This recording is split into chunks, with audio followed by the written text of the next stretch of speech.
Good afternoon. We're here with Richard Taylor, Managing Director of Jones Lang LaSalle's Healthcare Solutions Group. Richard, we're hearing so much in the healthcare sector about mergers and acquisitions, bigger hospitals acquiring smaller ones. What are you finding in your work? It's really a fascinating topic because, as you said, we've seen a lot of smaller hospitals being acquired by bigger ones, but it's gone way beyond that right now. A couple of case studies I can explain is one is Ascension Health has teamed up with a venture capital partner. So you've got a venture capitalist with a faith-based institution. The goal is to buy these small Catholic systems and stop them coming for profit. We've seen struggling systems bought by equity firms and all of a sudden becoming aggressive acquisitors in growth. We're seeing other interesting collaborations, I think, focuses around merger and acquisition. There's 3 for-profits and 2 for-profit hospitals have got together to form their own venture capital fund.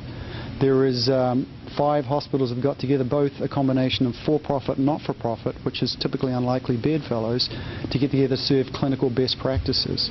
So what we're seeing to help make those kind of collaborations effective is things like location strategy. They're really bringing out the best tactics in retail to try to work out where should my sites be. Another big area that's focused around helping these mergers and acquisitions be successful is capital asset strategy. In other words, how do I invest in this real estate? Which real estate should I invest in? Which real estate is more important than the other? Because if you can do that successfully, then I think these acquisitions can work. Why do you think they're so focused on this right now? Is this a cost containment process, or is this getting better care to the folks? What's happening here?